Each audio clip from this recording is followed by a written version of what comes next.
I wrote a book called Will It Fly? The Idea Tester. I am the co-founder of Small Business Solver. My name is Carla Langhorst.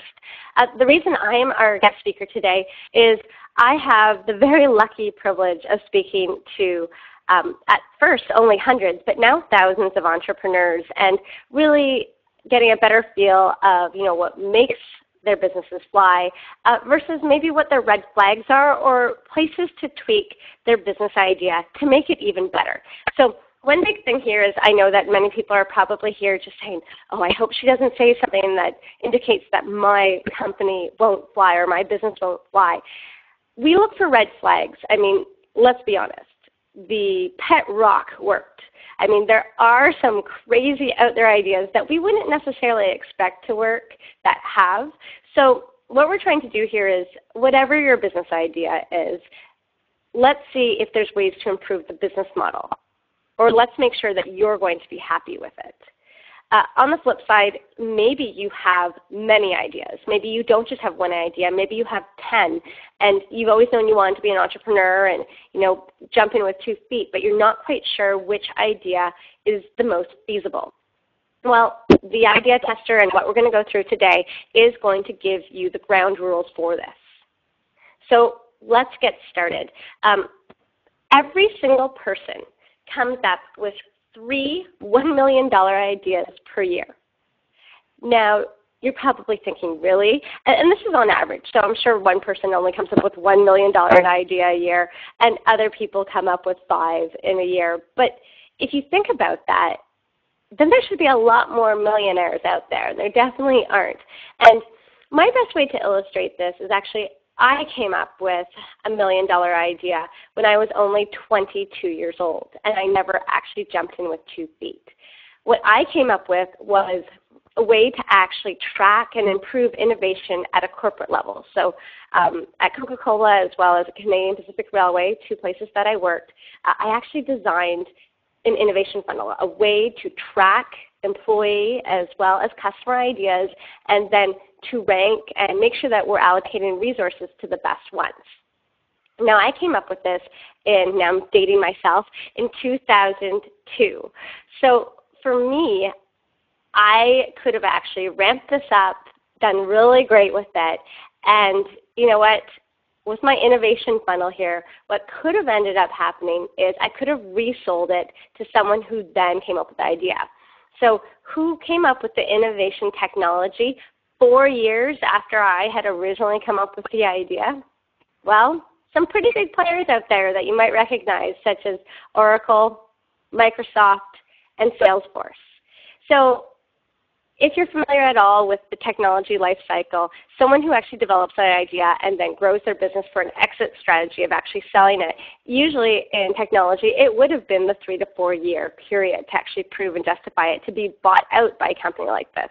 So in 2002, it would have been the perfect time as these companies created the same idea in 2006. So I definitely missed one of my $1 million ideas that year. But why didn't I actually start my own company in 2002? There's 2 major things that really stop many of us, and everyone on the phone, it sounds like you're thinking or already moving ahead, and that's wonderful. But these are 2 things that you might be thinking about and why you didn't do it earlier. Number 1, current success. If you already have a great job, if you already have something that's good enough, or if you're getting promotions regularly, that's a big reason not to start your own company. And the reason being is that you have certain salary expectations. You already are on a different path, and there's really no reason for you to start your own company. And so not only do you have current success, but moving into something else, you could be giving that up. So that can be a little bit scary. The other fear that's out there is fear of the unknown. How do you actually pick out of those 3 ideas a year that we all find, how do you actually figure out which one's going to fly? And we're going to talk about this a little bit more, but entrepreneurs are actually not necessarily risk takers. They're educated risks. They take risks that they actually think that they can achieve, so it's high probability of success. And so going through this idea tester is one of those steps to alleviate or get rid of risk.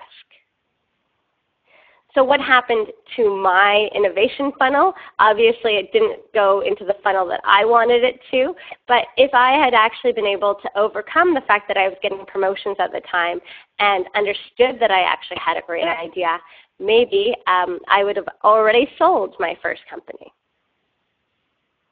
So here are the main components of the idea tester that we're going to go through today. The first one is your idea marketable? The big question here is, will someone actually pay you money for it? And the really interesting thing here is it's proven that psychologically, people are more attached to a $20 in their hand than someone who's handing them a $20 bill. So $20 that you already have, so basically your savings, you're more psychologically attached to than someone actually paying you incremental or more money. So that's kind of interesting because as a salesperson or someone who's actually selling products or services as an entrepreneur, we're going, okay, so how is someone or why would someone give me that $20? The second big thing that we have to think about is if the business idea itself is profitable. And we're going to talk about the break-even and the components of that and what makes sense. Next is your idea right for you? We often think that the reason that businesses fail is actually because they go bankrupt. In fact, very few businesses go bankrupt. And yet we're looking at these staggering rates that in 5 years, 90% of our companies actually will fail. So only 10% survive those 5 years. So if we're looking at all of those daunting statistics, it's not about the bankruptcy. So what is it? The biggest reason why entrepreneurs actually stop, and you can see websites where they talk about, oh, it's lack of education, or it's lack of experience, or it's because it's a huge learning curve. There's all these other things. But often a huge component is actually burnout. There's only so much time that you can be working longer hours than you wanted to be working for less money than you wanted to have. So really, is it the right fit for you? And the whole idea is that some businesses may be profitable. For instance, a lemonade stand is profitable, but it doesn't make sense for everyone. A lemonade stand makes sense for maybe a 6-year-old who doesn't really have salary expectations and is able to actually sell lemonade right after school every day. But it might not make sense for a business executive who's giving up a $100,000 salary. So these are the main premises of the idea tester, and let's jump into it really quickly. So to illustrate each of these various components of the idea tester, we're going to give examples. So I'm introducing you to our first example, being an older couple who is interested in selling towels.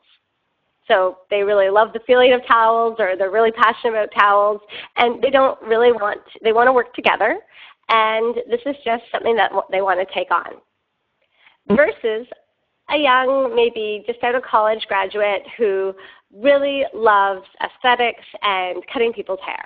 So these are the two very different examples we're going to run through the idea tester. And what you're going to notice is that the old couple, that's actually a product. So you're going to see how that works. And then for this young lady, it's actually going to be a service. So whether or not you're selling a product or service, the idea tester can work for you. So the very first component is the idea. Is it marketable? And to know if it's marketable and someone's going to pay you money for an idea, you need these 3 components. You have to love. Everything's in threes here. So the first, is there actually a need?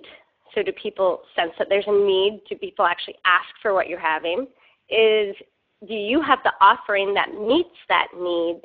And differentiation. How are you actually different than other businesses that are fulfilling the same need and potentially using the same offering? So this is how you break it down. The key thing is if you ever stop at any of these stages, you actually can't go to the next. You actually have to make sure you fix these first stages. So for example, if there isn't a need, don't figure out that offering. If you don't have the offering or the product or service to fulfill the need, you don't have to worry about being different. You have to fix these before moving to the next stage. So stage 1, is there a need? Probably the best example I have here is one of my first clients when I had my consulting firm over 4 years ago actually. When my first client actually came to me, not my first, but one of my clients came to me and said to me, I have a great idea. I need you to test my idea. So we sat down and we chatted about it. And unfortunately, I red flagged him in maybe the first 2 minutes.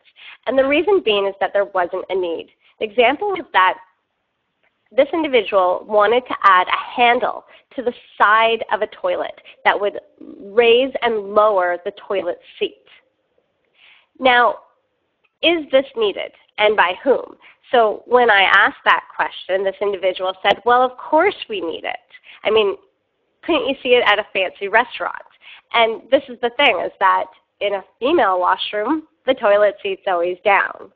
In a male washroom at a restaurant, they wouldn't necessarily be using the toilet because they have the urinals. So those seats should be down too. So really, in a restaurant setting, it wasn't needed. So I pointed that out to him, and he goes, okay, well, how about at home? Don't you think every single person at home would want to have a handle on the side of their toilet? And again, when we look at this, and if you're thinking about your own home, if you clean your toilet, you wouldn't need a handle. And alternatively, there's other options to this. You could actually use your foot to raise it, which maybe not at home, or you could use a piece of toilet paper. And so there's very viable other options, toilet paper, foot, or clean your toilet. And based on those substitutes, this need wasn't really there. So first off, do you actually have a need that people are looking out for? Now, if you have a service that's already commonly used, such as the hair cutting side of things, or a towel, so things that are already in existence, you don't really have to worry about this one as much because you know that people are already buying this product or service. This one's huge, definitely for when it's a brand new idea. The second stage here is the offering. So does your product or service actually fulfill the need? And sometimes it's making sure that you actually have identified the actual need. So in this one, my example is when I was a kid, my father, by the way, is an inventor. When I was a kid, every single March break, we'd drive down to Florida. And I have 2 older brothers, so I was the girl that my father was really worried about because of, again, sorry for the washroom theme here, but if I stopped at the side of the road because I was an 8-year-old girl who I couldn't wait until the next stop, my father really, really didn't like the fact that I had to do that. So being an inventor, he thought, you know what, I'm going to make this easier for my daughter, and you don't have to stretch your imagination too far to know what this funnel is now being used for. So his whole thing was that he thought that the need was that I didn't want to actually bend my knees. Again, I apologize for the theme. And that's not really the need. You have to start with the right need. The need was a convenient way to go to the washroom quickly. That was what it was. It was more convenience than anything else. So is this convenient? Is it really satisfying the whole need? It's not. The reason being is that convenience would also entail that I should be able to take this back with me. Unfortunately, places on the side of the road that you don't have a toilet, you also probably don't have a sink to clean this afterwards. So the need of convenience isn't actually being met. So what was really neat about this is that my dad really thought about the fact that I explained that to him. Don't worry, I didn't do that when I was 8. I did that when I was a little bit older. And what he ended up doing is he actually turned this into something that had, it was more like a water bottle or a place where you could actually hold your afterwards. And he actually ended up creating it for a bunch of rangers in northern Canada who are actually kayaking. And the reason this makes sense is if you're kayaking in the middle of summer and you're patrolling the wilderness, you have to drink a lot of water because you're in the sun. And if you're in a kayak, you'd have to kayak all the way back to the island, get out of your kayak, almost fall, of course, into the water, go to the washroom, get back in your kayak, go back out. Every time you have to go to the washroom, it might take you 15 minutes. Now, if you actually had something like this, but that could actually capture afterwards, you could then pour it over the side of the boat, rinse it, paddle a little bit, rinse it, and now it's convenient too. So thinking about these stages actually allowed, at least in this instance, my father, who's an inventor, to tweak his product to actually fulfill the full need, and his offering now works. And by the way, actually, within a day, he had 30 people who wanted one. So it was pretty quick.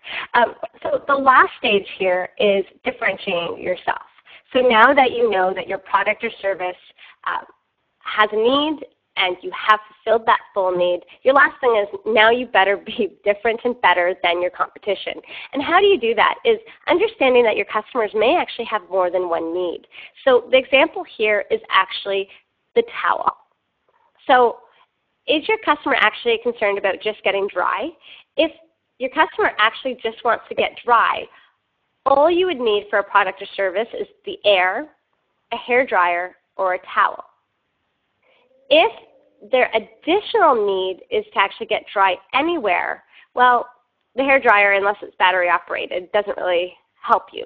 So it's only now the air or towel. Now, if you really understand that your customers want to do it quickly, well, air doesn't really work for them, so it narrows it down to towel. And if you start realizing that maybe your customers need it to be a little bit more convenient, so it's not a wet towel afterwards, maybe you want to have some sort of fast-drying or traveling towel. And the neat thing is the more you satisfy your customers' needs and differentiate yourself, you add more value.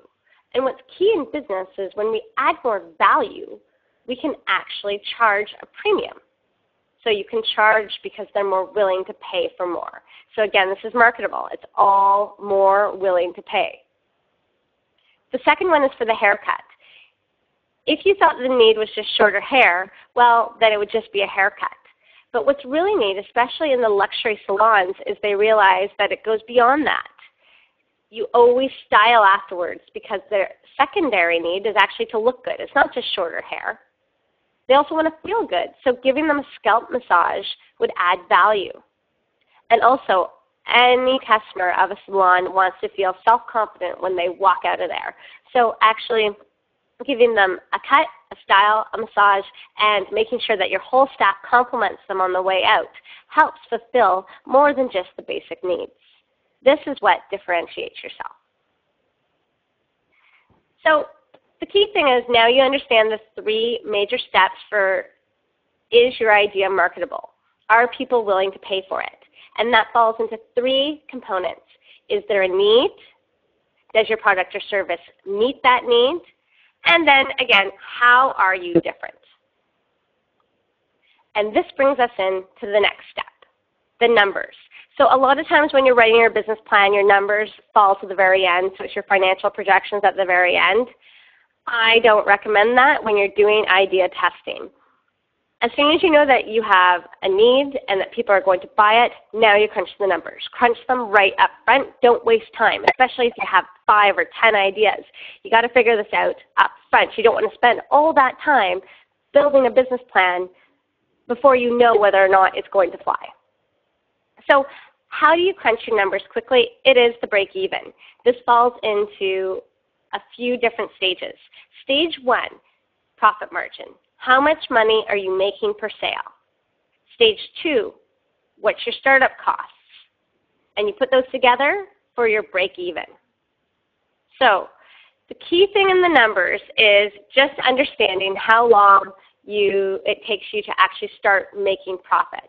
And one statement in here is that it doesn't matter how long you are in business. So sometimes you want something to always be like 5, 10, 15, 50 years of business. It matters how much you make while you are in business. I love this quote because it made me laugh when I first heard it, is that I think a lot of entrepreneurs, we always think about being in business for the next 50 years. But if you're only in business for 2 years and you still made the same amount of money you would have made in 50, it's actually not a bad deal. So break even helps you figure this out pretty quickly. The first part, again, is profit margin. So what are the components? It's your price of the sale. So what are you actually pricing this at for your customer? Then the cost of delivering the one sale. And this could be your labor costs on that or your raw materials on that. So it's any direct costs related to that. It's not going to be what we call overhead or your fixed cost, which would be the cost of your building or the cost of your car, or your insurance, and things like that. So it's the cost for the one sale. So a good example here would be, let's say I was a paralegal and I'm selling my services for $1,000 a pop. My only expenses are probably going to be mailing and photocopying costs. So that's going to be probably $50. So my margin is $950 on that. So let's show more examples of the old couple with the towels. So let's say their price per towel is $20. Their cost is $5. Their margin is $15 each. This is step one of figuring out your break even. And for the young lady who cuts hair, if her price per haircut is $12 and the cost is $2, then her margin is $10. What we then figure out is the total cost of being in business. So what are your startup costs? This could include your website, your business cards, incorporation, any of your startup costs that you're figuring out. And again, how does this work? Is once you figure out the total cost of being in business, so in this case, the old couple might be working out of their garage, or maybe they subcontracted to a storage unit or a warehouse, and they have a low overhead here of $10,000 per year. Then what you do is you divide that by your margin per sale. So remember, it was $15. It was $20 for the price, $5 for the cost, and it's $15. So they figured out pretty quickly that their break-even's 667 towels per year. What we like to do is try and figure out what that means to you. So we break that down into daily, monthly, or weekly targets. So if we divided 667 by 50, we get down to 14. So we need to sell 14 towels a week to hit our total cost of being in business, or our startup costs here. For the young lady, she wants to have a storefront. And what's really neat here is let's say it's $25,000 for that. We figured out her margin per sale is $10. So her break even is $2,500. So that doesn't really mean much to us because that's a pretty big number. So again, we broke it down to a weekly number. And what's neat here is we're able to identify fairly quickly, even at this stage and even at this basic level, that there may be a red flag in her business. Because just to break even, that's before she even pays herself. We haven't factored in salaries yet. She has to give 50 haircuts a week just to break even on these numbers. And these aren't very high costs. So when you're looking at these, there's a few things that she could do. She could actually reduce the cost of being in business. Maybe she works out of a basement, or maybe she rents space for cheaper, or maybe she has to be a little bit more creative here. Maybe she goes to people's homes. Alternatively, maybe she has to increase her price and get more margin out of this. Maybe $10 is too low. So with these components, you can start actually building a stronger business model. So if you had to do this yourself, start with what's my price per sale, take away my cost per sale to create your profit, then highlight all your startup costs, or maybe the cost of being in business for 1 year if you're already in existence. And then you take your startup or your fixed costs or your cost of being in business, and you divide them by your profit to come up with how many sales you need. This comes up with your annual target, but remember, make it meaningful for you. Maybe divide it by 12 to figure out your monthly targets, divide it by 50 to figure out your weekly, and so on. Now that we know if it's marketable and we've done some quick numbers, the last component, and probably the most important, is whether or not it fits you. So how do we do this? Step one, passion. Match it with your strengths. Make sure your salary expectations are met, so that reduces the chance of burnout, and of course, work-life balance. So step one, passion. This one's really easy. Usually I didn't even have a slide for this, and the reason being is if you don't know you're in love, you probably aren't. The same can be said for passion. If you don't know if you're passionate about your business, you probably aren't. And passion is so important. I mean, you've seen it before. You probably have it yourself. If you don't know if you're passionate, this is a red flag. So moving to the next piece, strengths. Making sure that whatever business that you're doing and being an entrepreneur leverages your strengths. Here's where I'm going to be very frank with you. Every single piece of research I've ever seen about strengths that an entrepreneur should have seem to make no sense. And the reason being is that they're polar opposites. Sometimes you see that you're supposed to be multitasking. Other times you're supposed to be focused.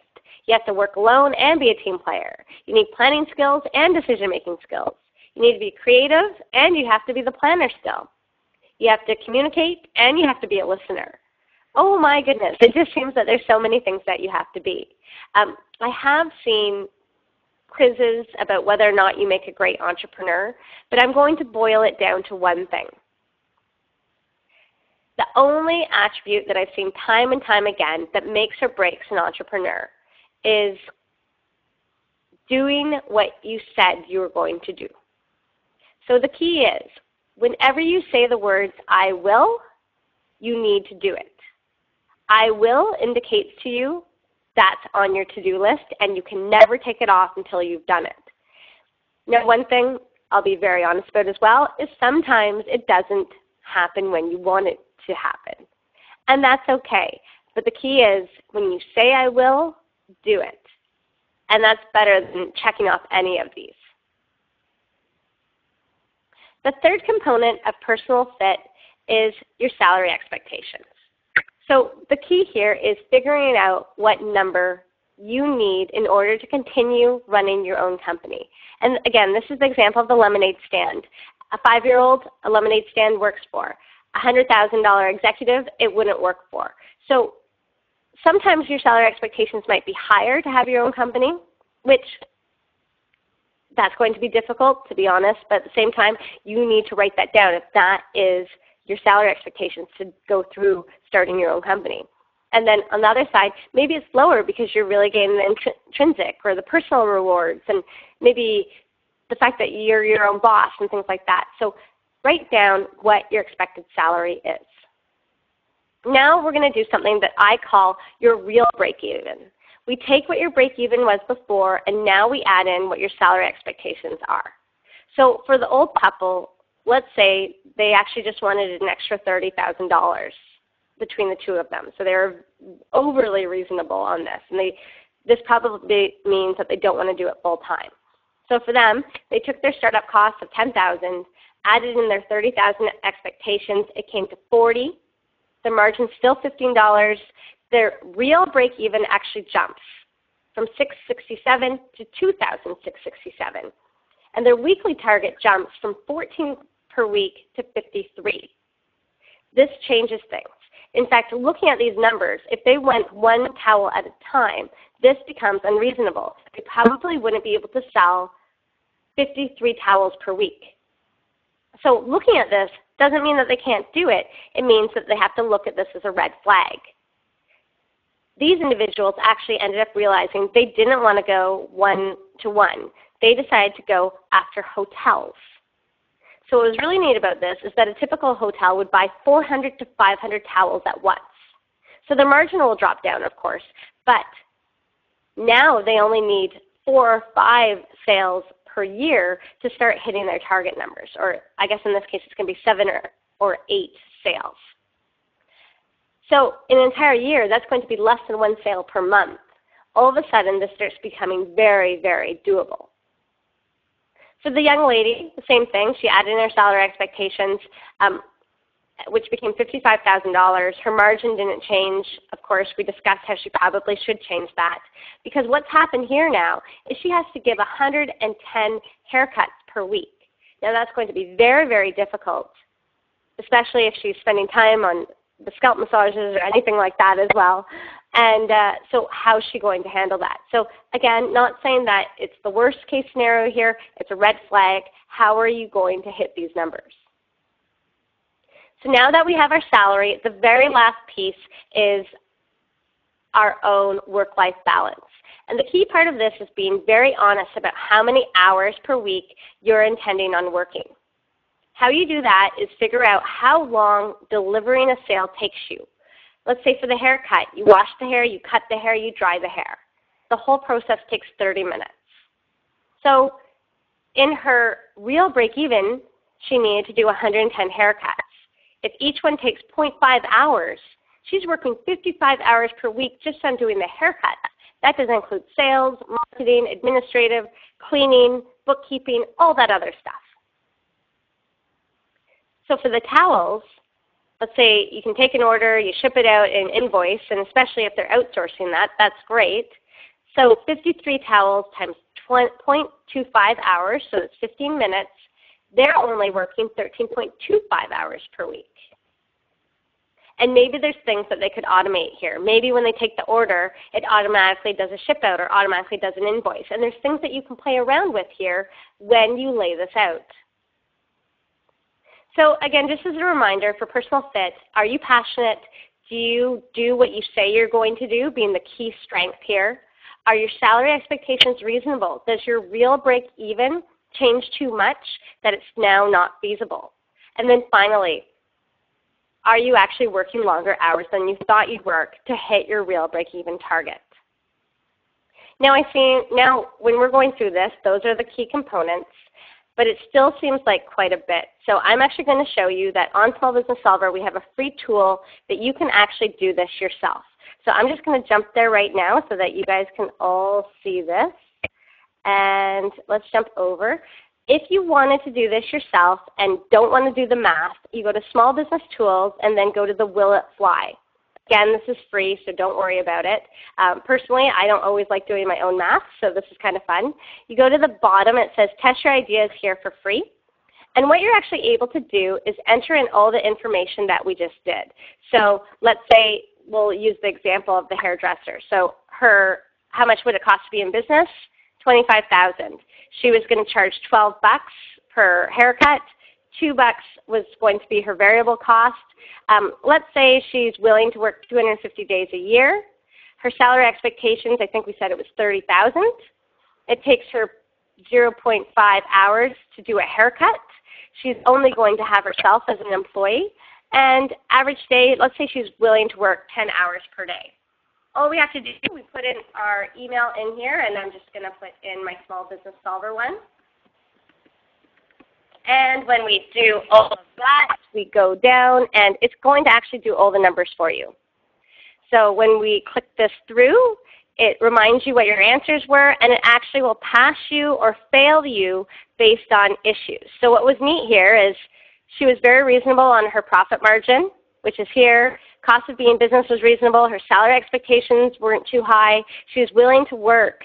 But her problem was in order to hit her break even, it was the time to hit that. She doesn't have enough time to do all the other things like the sales and service and accounting as we had mentioned. So you can do this for free. It's out there, and you don't get follow-up emails or anything if you take that. So hopefully that's going to help you. So just as a reminder, the idea tester, top 3 things here is you figure out if your idea is marketable, so will people pay you for it? Is the idea itself profitable, so what's your break even? And then finally, is your idea right for you? Your passion, your strengths, your salary expectations, and your work-life balance. Just a reminder that every person comes up with $3 million ideas a year, so hopefully the idea tester is going to help you evaluate them quickly, simply, and figure out which one's going to be the best for you. And again, Small Business Solver, I am one of the co-founders for this, and we're now going to open this up for any questions that anyone may have at this point in time. So I'm stopping the recording.